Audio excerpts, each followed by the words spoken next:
किस तरह शुद्धता पवित्रता का जीवन जीते थे। कब ऋषियों मुनियों ने नाच किया, डांस किया। उदाहरण दे देंगे मीरा का।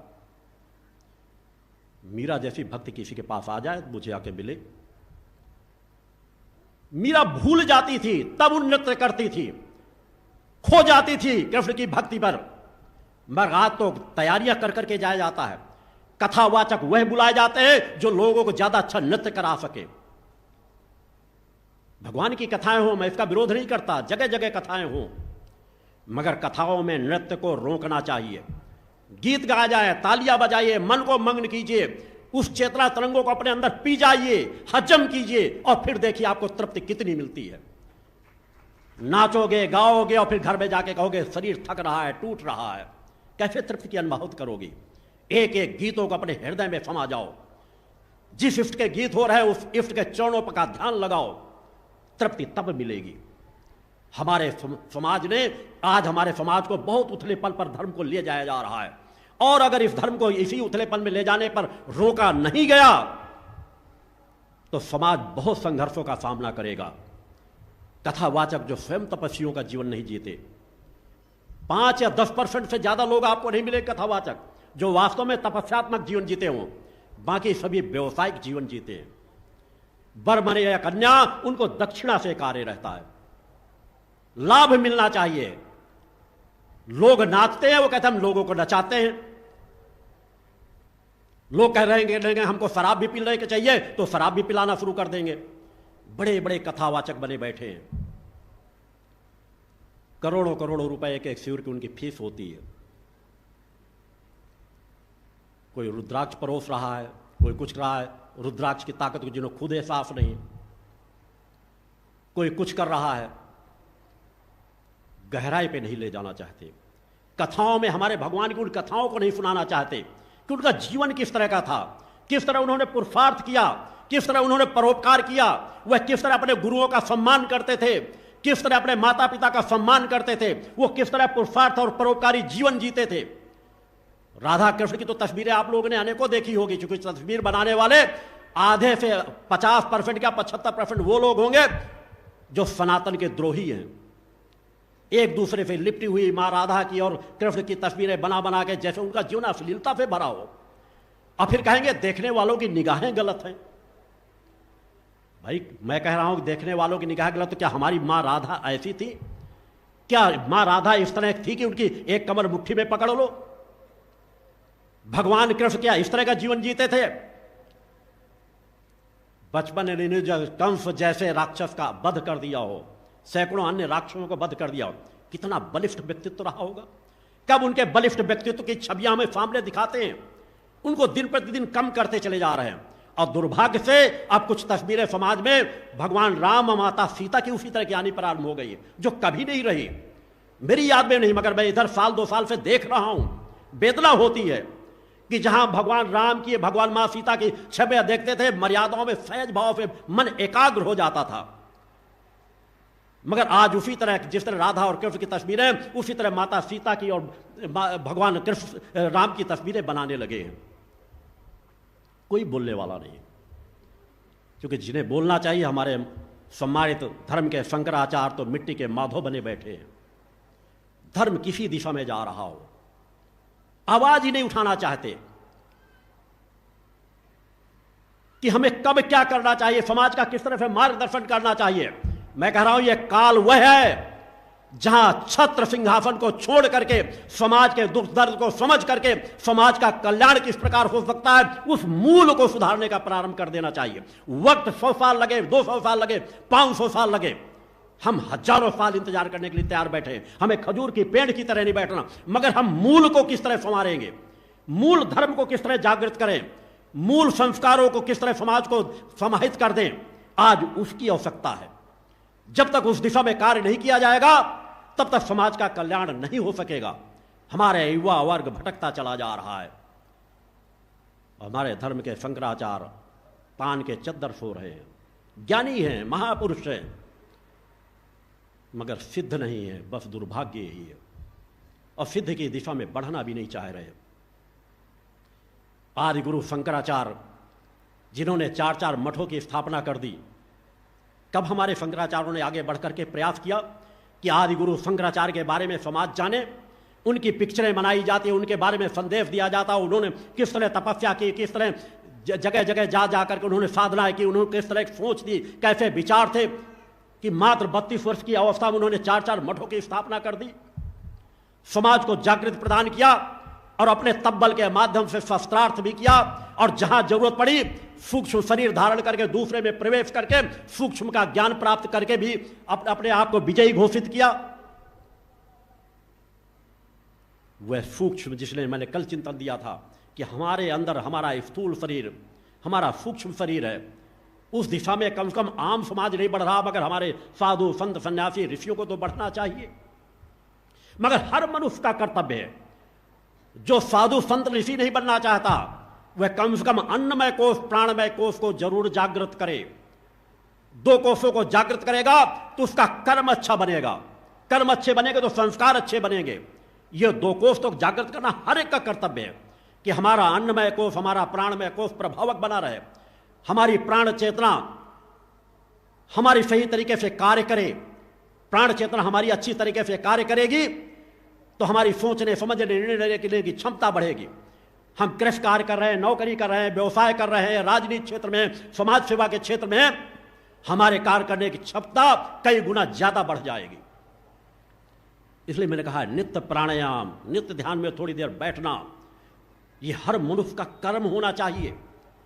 जिस तरह हम भोजन करते हैं कि लगता है भोजन नहीं करेंगे तो हमारा शरीर कमजोर हो जाएगा, क्योंकि तत्काल हमको स्थूल में समझ आ जाता है। मगर जिसके शरीर के बल पर हम भोजन कर रहे हैं, जिसके बल पर ये शरीर हमारा चल रहा है, बोल रहा है, खा रहा है, पी रहा है, सब कुछ कर रहा है, उस चेतना के लिए हम क्या करते हैं?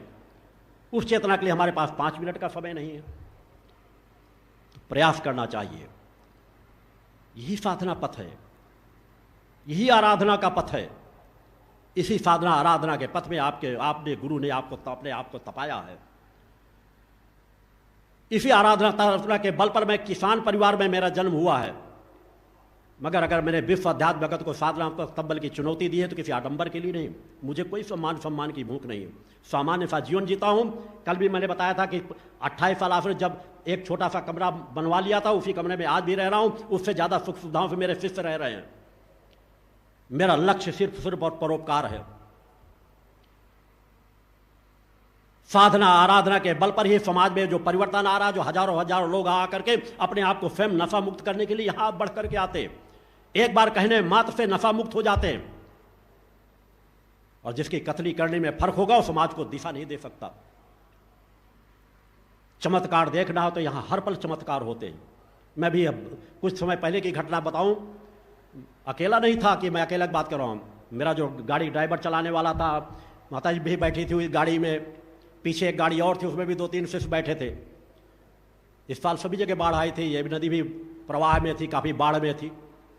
पहाड़ी के पीछे से घूमते हुए हम गाड़ी लेकर उधर गए और नदी के किनारे जब पहुंचे तो उस जिस रास्ते से पैदल लोग परिक्रमा करते हैं उस रास्ते में अथाह पानी भरा हुआ था। अब मेरा तो सहज स्वभाव होता है तो मैं कई बार शिष्यों को सहज भाव कह देता हूँ, चलो ले जाओ, क्यों डर रहे हो। चर्चा ही चल रही थी और शिष्य ने सोचा गुरु जी का आदेश हो गया, उसने गाड़ी कुदा दिया वहां पर। पीछे गाड़ी खड़े हुए लोग सब कांप लगे कि गाड़ी 10 फीट ही गई, गाड़ी पूरी डूब गई।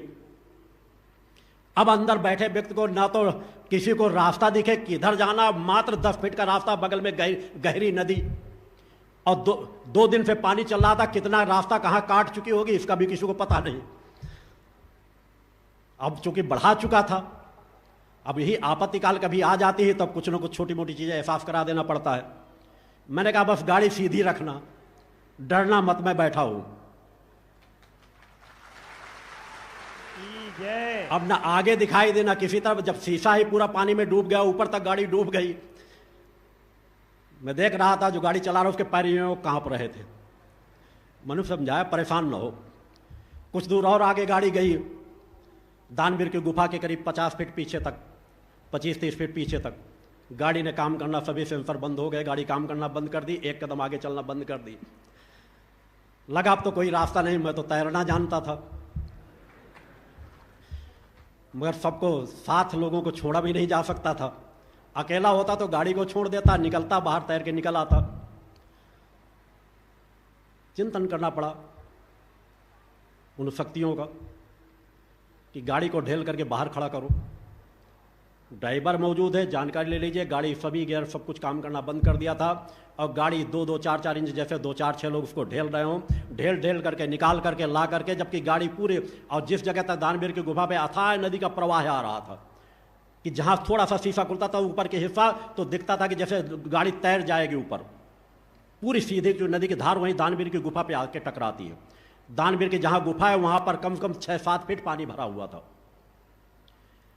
गाड़ी धीरे धीरे करते हुए कम से कम 50 से 60 फीट, बस परम सत्ता की कृपा से उन शक्तियों ने ढेल करके ला करके 2 चक्के ऊपर की ओर निकाल करके ऊंचाई पे खड़ा कर दिया कि बस हमारा काम हो गया।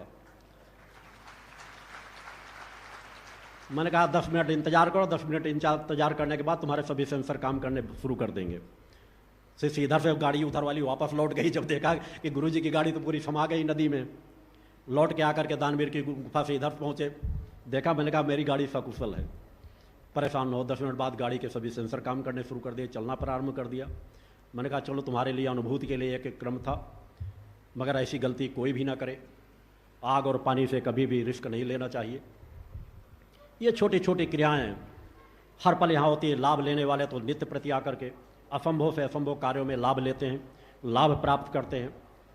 उस जगत जननी की कृपा, ये पूरा सिद्धाश्रम धाम कल्प वृक्ष के समान है, जहां पर जगत जननी की कृपा बरस रही है। यज्ञ स्थल का महत्वपूर्ण जो निर्माण है वह भी प्रारंभ हो चुका है, जहां पर माता आदिशक्ति जगत जननी की स्थापना के साथ 10 महाविद्याओं की स्थापना होनी है। शेष मेरे 100 यज्ञ पूर्ण किए जाएंगे। एक एक यज्ञ में 11-11 दिन लगते हैं। 8-8, 9-9 घंटे, 10-10 घंटे बिना अन्न जल को ग्रहण किए हुए एक आसन पर बैठ करके बिना एक और शब्द बोले हुए उन आहुतियों को समर्पित करना पड़ता है। मेरा पूरा जीवन अग्नि के समक्ष ही गुजरना है। मैं उस रास्ते में ही अपने आप का संकल्प, मेरा जब मैंने समाज परोपकार की दिशा में 35 साल पहले मैंने निर्णय लिया था, तब मैंने संकल्प कर लिया था कि मैं किस रास्ते से समाज को दिशा दूंगा। मैंने कभी उस रास्ते को त्याग नहीं किया, न मुझे किसी मान सम्मान की भूख है, न किसी क्रमों की। इसलिए मैंने कल घोषणा भी की कि जो मेरे समाज के बीच अलग अलग शिविर हो रहे हैं, उन शिविरों को भी मैंने स्थगित कर दिया है कि मेरे अब सिर्फ इस सिद्धाश्रम धाम पर ही शिविर हो सकेगा। क्योंकि मैं जानता हूं समाज को अगर दिशा देना, समाज को लाभ दिलाना है, तो मुझे अपने साधनात्मक क्रियाओं को और गति देना पड़ेगा। एकांत साधनाओं को, चिंतन को और इस पवित्र स्थान के एक एक कण को इतना चैतन्य बना देना चाहता हूं कि पवित्र स्थान पर कहीं भी किसी कोने में बैठ करके आप थोड़ी देर शांत से बैठना चाहोगे तो यहाँ की ऊर्जा का एहसास होगा। इस स्थान पर आने वाला कोई व्यक्ति खाली हाथ जा ही नहीं सकता। ये मेरा दृढ़ संकल्प है। बोलो गुरुदेव भगवान की जय। और सत्ता, उस परम सत्ता के रिश्ते को गहराई से जोड़ो। निष्ठा, विश्वास, समर्पण की पराकाष्ठा को लेकर जीवन जियो। अपने बच्चों को अच्छी दिशा दो, अपने बच्चों को संस्कारवान बनाओ। तुम धन सामर्थ्य दे सको न दे सको, मगर धर्माधिकारी अवश्य बनाओ, संस्कारवान अवश्य बनाओ। नशे मान से उनको मुक्त जरूर करो। तुम्हारे बच्चे कभी असमर्थ नहीं रहेंगे। हमें समाज में जागृति पैदा करना है। भक्ति मानव कल्याण संगठन दिन रात उसी दिशा में कार्य कर रहा है। मैं हर पल भक्ति मानव कल्याण संगठन के कार्यकर्ताओं को हर पल आगाह करता हूं कि और अपने आप को सजग करो, अहंकार ना आने पाए। स्वाभिमानी बनो मगर अहंकारी नहीं। स्वाभिमान होना चाहिए हम अपने गुरु पर, अपनी इष्ट पर, अपने स्वयं के कर्म पर, मगर अहंकार ना आए। कितनी बड़ी ताकत आ जाए, कितना बड़ा जन संगठन आपके पास आ जाए, विनम्रता को लेकर के पुरुषार्थी बनो, परोपकारी बनो। वीरता हो, साहस हो, पराक्रम हो, और उस पराक्रम को समाज सेवा में लगाओ। उस दिशा में कार्य करना प्रारंभ करो। समाज में बहुत कुछ परिवर्तन आता चला जाएगा। माता आदिशक्ति जगत जननी जगदम्बा के सच्चे भक्त बनो। यहां से सभी का मार्गदर्शन मिलता है। साधु संत ऋषि मुनि भी आकर के, साधु संत भी आकर रहने को मिलते हैं। जहां उनको साधना में अवरोध आता, आते हैं, मिलते हैं, मार्गदर्शन प्राप्त करते हैं। मेरे द्वारा इसलिए कहा गया है कि मेरे जीवन का लाभ जो जिस क्षेत्र में प्राप्त करना चाहे, वो साधना क्षेत्र में कहीं पे भी अटक रहा हो, मार्गदर्शन चाहेगा तो उसे यहां मार्गदर्शन सभी प्रदान किया जाता है। न तो मिलने का शुल्क रहता है, न या किसी प्रकार का शुल्क रहता है। प्रारंभ से लेकर के मैंने एक यात्रा तय की है। कोई छुआछूत, जाति, धर्म, ऊंच नीच के प्रभाव को यहां पर कहीं पे भी महत्व नहीं दिया जाता। नवरात्रि में ही तो हमें संकल्प करना है नवरात्रि पर्व पर यही तो हमें संकल्प लेकर के जीवन की यात्रा तय करना है कि हम अपने जीवन के भटकाव से दूर हट करके सत्य पथ पर चलना प्रारंभ कर दें, समाज सेवा के पथ पर चले, कर्तव्य के पथ पर चले। बहुत कुछ समाज में बदल रहा है, बहुत कुछ समाज में बदलेगा। जब काल परिस्थितियां बदलती हैं तो एक जगह से नहीं, अनेकों जगहों से सत्य के कार्य होने प्रारंभ हो जाते हैं। कोई कुछ कर रहा होगा, कोई कुछ कर रहा हो, कोई 2 कदम चल रहा हो, कोई 10 कदम। इसलिए मेरे हर मंचों से जो सही दिशा में कार्य कर रहे हैं, मानवता के लिए कार्य कर रहे हैं, सनातन के लिए कार्य कर रहे हैं, विश्व कल्याण के लिए कार्य कर रहे हैं, मैं नित्य प्रति अपनी साधना में उनके भी कल्याण की हल पर कामना करता हूं कि उन्हें माता और ऊर्जा दे जिससे वो और आगे बढ़ सके। जहां गलत होता है उसी का विरोध करता हूं, क्योंकि उसका विरोध नहीं करोगे तो मेरा रहने का तात्पर्य ही नहीं रहेगा। क्योंकि समाज को जगाना मेरा कर्तव्य है और समाज के साथ मैं कभी भेद नहीं कर सकता। समाज में से मैंने आत्मीयता का रिश्ता जोड़ा है, सत्य का रिश्ता जोड़ा है। पूरी दुनिया विरोधी क्यों ना हो जाए, जो सत्य है वो कहने से कभी हिचकूंगा नहीं। बोलो गुरुदेव भगवान की जय। समाज को भटकाव की दिशा में ले जाकर हम समाज का हित नहीं कर सकते। साधक बनो, साधनाएं करो, नित्य प्रति साधना करो, नित्य प्रति बैठो, मां की आराधना करो। भोजन से भी ज्यादा आवश्यक है नित्य की साधना। 5 मिनट, 10 मिनट, आधे घंटे, जो भी समय हो वो करना प्रारंभ करो, और केवल भौतिक कामनाओं के लिए नहीं। जिस इष्ट की आराधना कर रहे हो बस हमें अपनी कृपा का पात्र बना दो, हमें भक्ति ज्ञान और आत्मशक्ति दे दो, हम चेतनावान बन सके, सत्य पथ के राही बन सके, हमें अवगुणों से मुक्त करा दो। यह भावना अपने मन के अंदर रखो। मैंने भी बचपन का जीवन जिया है। मेरी यात्रा समाज के बीच रहे। मेरे परिजन 2500 लोग, 50 लोग बैठे होंगे जो मेरी जन्मस्थली से भी आते हैं, गांव के लोग भी आते हैं। उन्होंने मेरा बचपन भी देखा है, बचपन से मेरे साधनात्मक क्रमों को देखा है कि जब खेल कूद के समय रहते तब उस समय मैं अपनी साधनाओं पे कुछ ज़्यादा महत्व देता था। दंडी सन्यासी पिताजी के का स्थान भी है। अंतिम समय पर उन्होंने शरीर का त्याग यहाँ पर किया, जिन्होंने अपने शरीर जीवन का संकल्प ले लिया था कि मैं समाज को त्याग करके जा रहा हूँ, दोबारा कभी गृहस्थ में घर में प्रवेश नहीं करूँगा। और दंड संन्यास लेकर के उन्होंने जीवन की साधनात्मक तब्बल के साधना पथ पे चले। और जब उनका अंतिम समय आया तो मैंने पहले कर रखा था कि जब उन अंतिम समय के 6 महीने बचेंगे मैं उनको इस आश्रम पर खींच लूँगा।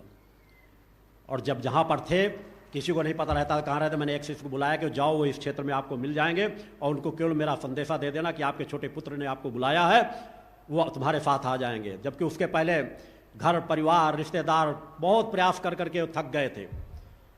कभी घर की तरफ या किसी के बुलाव में एक कदम भी उन्होंने नहीं उठाया, कभी भी अपना एक स्थान नहीं बनाया।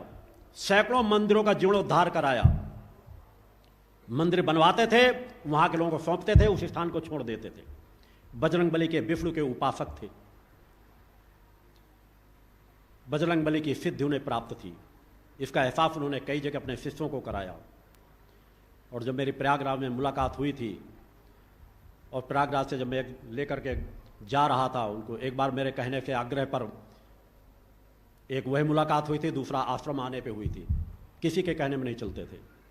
उस घटना को भी मैंने आप लोगों को कराया है कि जब लेके जा रहा था, ब्रजपाल चौहान ही शायद गाड़ी चला रहा था उस समय, प्रयागराज से थोड़ा आगे पहुंचे, वो अपने उसी रुद्र रूप में आ गए। तुमने क्या समझ ले रखा है, मुझे वापस घर में ले जाओगे? मैंने जो संकल्प ले लिया, मैं कभी संकल्प का त्याग नहीं कर सकता। तुरंत गाड़ी रोको। अपनी गाड़ी में बैठा लिया तो क्या मुझे जबरदस्ती ले जाओगे? उनका वो रूप देख करके चौहान वगैरह सब लोग डरे। मैंने कहा आप परेशान मत हो, तुम लोग गाड़ी से उतरो। चाय की दुकान नज़दीक थी, मैंने कहा जाकर के वहाँ खड़ी करो गाड़ी और गाड़ी में तुम लोग वहाँ जाओ, मुझे केवल 10 मिनट का समय दे दो। गाड़ी के ग्लास के उसमें पर्दे लगे हुए थे, जो गाड़ी मेरे पास थी उसमें पर्दे अलाउ रहते थे। मैंने कहा सब अंदर के पर्दे बंद कर दो। सामने ब्रजपाल चौहान खड़ा है।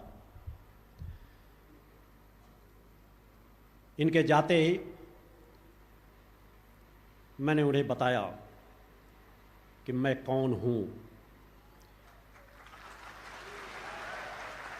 जिस दृश्य को शायद बीरेंद्र दीक्षित कह रहे थे कि यह कलिकाल है, कलिकाल में विराट स्वरूप या अपने मूल स्वरूप को दर्शाया नहीं जा सकता।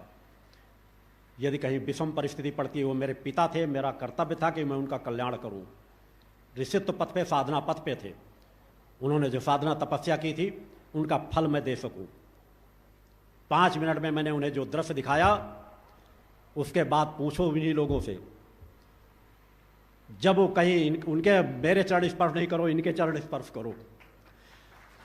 यात्रा में कई जगह उनके शिष्य मिले जो बात नहीं सुनना चाहते थे, कहते थे मेरे नहीं, पहले इनके चरण स्पर्श करो, बाद में मेरे चरण स्पर्श करना। वो रिश्ता और आज वहाँ की समाधि बनी हुई है, जिन्हें मैंने सूक्ष्म जगत में स्थान भी दिया है।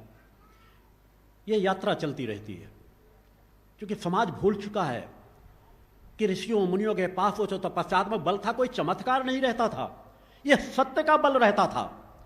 जिस तरह भौतिक जगत में आप जिसके पास बल है शरीर का, वो 25 किलो 50 किलो का कोई भी सामान उठा के एक जगह दूसरी जगह रख सकता है, वो अपने कार्य करता है। उसी तरह सूक्ष्म जगत संबंध स्थापित करने पर आप सूक्ष्म शक्तियों का सहयोग ले सकते हो। ये सब कुछ संभव है, मगर आज समाज का आकर्षण उधर नहीं हो रहा, क्योंकि हजारों साधु संत सन्यासी केवल मठों की रक्षा करने में लगे हैं। गद्दी दर गद्दी नसीन होते चले जा रहे हैं और भूलते जा रहे हैं कि हमारे गुरुओं ने, उनके गुरुओं ने किस तरह तपस्या की थी जब इन स्थानों का निर्माण किया था, किस तरह त्याग का जीवन जीते थे। आज वह उनसे दूर होते चले जा रहे हैं। उस दिशा में बढ़ने की आवश्यकता है। इसलिए मैं बार बार उनका भी ध्यान आकर्षित किया करता हूं कि सजग हो, सचेत हो। सौभाग्य से साधु संत सन्यासी किसी मठों में बैठने का मौका मिला है तो तपस्वी बनो, साधक बनो। पहले अपना कल्याण करो, तभी तुम समाज का कल्याण कर पाओगे। मैंने जब तक अपनी स्वयं की साधनाएं की, मैंने एक भी शिष्य को नहीं जोड़ा, एक भी समाज का मार्गदर्शन नहीं दिया। मैंने कहा जब तक मैं अपने स्वयं के लक्ष्य को प्राप्त नहीं कर लूंगा, मैं समाज का मार्गदर्शन नहीं करूंगा। और जिस दिन वह महत्वपूर्ण यज्ञ के अनुष्ठान की वो अखंड साधना जो दुर्लभ है, न इस धरती पर इसके पहले किसी ने किया और ना शायद भविष्य में कोई कर सकेगा, इसी शरीर को मैंने हड्डियों के ढांचे में भी बदला है। उन संघर्षों की यात्रा आने वाले जब सिद्ध साधक कोई तैयार होंगे तो स्वयं देखेंगे कि मेरे जीवन की यात्रा को, मेरे जीवन के सत्य को, जिसके बल पर यह कार्य आज समाज में हो रहा है। इसलिए मैं आप सभी से अपेक्षा करता हूं, वो परम सत्ता माता आदि शक्ति जगत जननी जगदम्बा आपकी जननी है, आपकी अपनी हैं, उनसे सच्चा रिश्ता जोड़ लो। और सच्चा रिश्ता तभी जुड़ेगा जब तुम शुद्धता, सात्विकता, पवित्रता के पथ पर चलोगे, सत्कर्मों के पथ पर चलोगे। प्रयास तो करो, 10% सुधार कर पाओगे, 20% सुधार कर पाओगे, 25% सुधार कर पाओगे। अरे वो तो हमारी मां है। जिस तरह जगत की माताएं, अगर बच्चा मिट्टी भी लगा के सामने दौड़ करके और मां के लिए पुकार कर 2 कदम चलता है तो मां उसे अपना लेती हैं। वे तो जगत जननी हैं। जब जब मानवों ने पुकारा, मानवों की कामनाओं की पूर्ति की। जब जब देवों ने पुकारा, देवों की कामनाओं की पूर्ति की। वही एक अजन्मा अविनाशी सत्ता है, अपराजेय है, जिसे कोई पराजित नहीं कर पाया। बाकी तो सभी देव पराजित हुए हैं।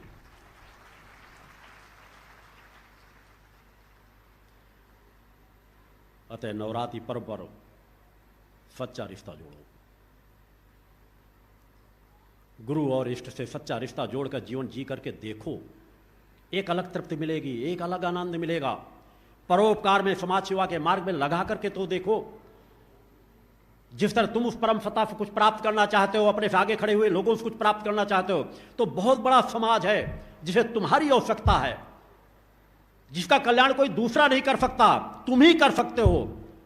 क्योंकि भगवती मानव कल्याण संगठन में ही 90% ऐसा समाज जुड़ा हुआ है जो दयनीय, असहाय, असमर्थों का जीवन जीता था।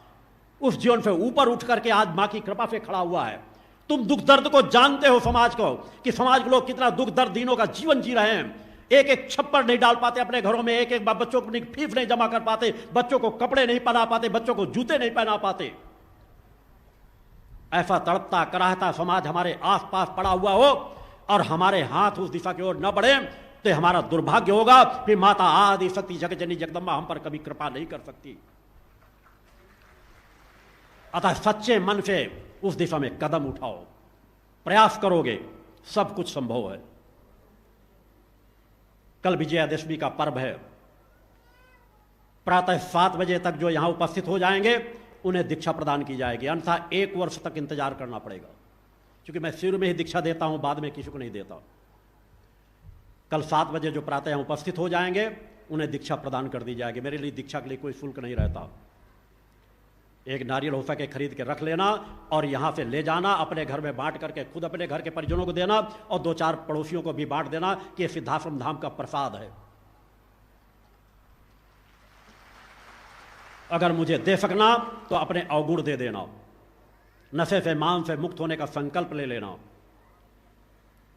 जिस तरह मेरे अन्य शिष्य नशे मान से मुक्त होकर के जीवन की यात्रा तय कर रहे हैं, मेरे लिए सभी लोग एक समान रहते हैं, गरीब हो अमीर हो सबके एक समान है।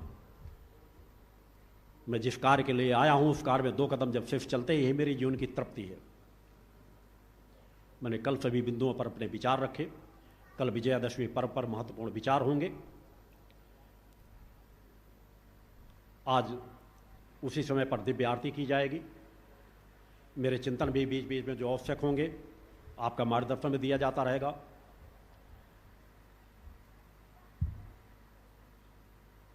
इस शिविर में मध्य प्रदेश के हमारे राजनीति क्षेत्र से जुड़े हुए मंत्री महोदय भी यहाँ पर उपस्थित हैं। लखन पटेल जी, गोविंद सिंह राजपूत जी और धर्मेंद्र सिंह जी सभी सागर संभाग के हैं। वैसे तो देश के सभी स्थानों पर विशेष सब जगह अभियान चल रहा है, सब जगह संगठन के कार्यकर्ता उसी तरह कार्य कर रहे हैं। संगठन के कार्यकर्ताओं में कार्य करने में किसी को कम ज़्यादा करके आंकलन नहीं करता, मगर मैंने पहले भी कहा था कि कुछ क्षेत्र होते हैं जिनसे मेरा विशेष रिश्ता जुड़ा होता है। सागर क्षेत्र से भी मेरा कुछ विशेष रिश्ता है, जिसके बारे में मैंने कहा भविष्य में कभी भी होगा तो शायद मैं कभी व्यक्त भी करूं। वहाँ कई शिविर भी हुए और वहाँ परिवर्तन भी आया। शिष्यों ने वह करके दिखाया जो उसने इन्हें निर्देशन मिला। समाज में परिवर्तन आया, लाखों लाख लोग नशा मुक्त हुए, जन जागरण कर रहे हैं, समय दे रहे हैं, उस दिशा में कार्य कर रहे हैं। राजनीति क्षेत्र से भी समाज की सेवाएं होती हैं। मेरे द्वारा तो हर मंचों से आह्वान किया जाता है कि जो भी समाज सेवा के कार्य में एक सही विचारधारा लेके कार्य करेंगे, मेरा सहयोग उन्हें प्रदान होता रहता है और पूरे देश स्तर पर होता है, कोई 1-2 स्थानों की बात नहीं। हमारा ये मध्य प्रदेश है जहाँ पर आश्रम स्थापित है।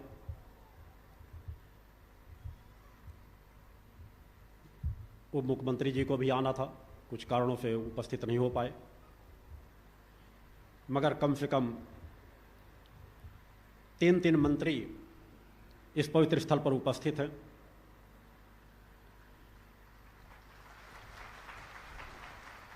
मेरा आशीर्वाद भी जुड़ा हुआ है,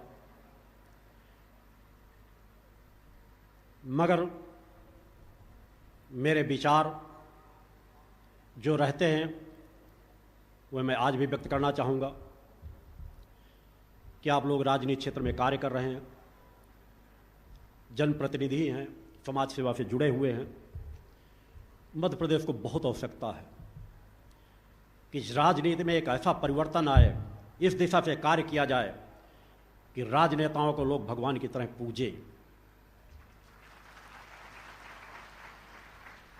राजनीति क्षेत्र में कार्य करने वाले लोग राजा के समान होते हैं। राजा को जो धर्म होना चाहिए, जिस तरह हम आज ये सोचते हैं कि फला राजा थे वो ऐसा कार्य करते थे, ये राजा थे वो ऐसा कार्य करते थे, आज वो लोकतंत्र में है, जगह जगह जनप्रतिनिधि हैं, मगर जनप्रतिनिधियों से अपेक्षा भी रहती है कि वो ऐसा कार्य करें जो उदाहरण बन जाए, समाज में परिवर्तन आ सके।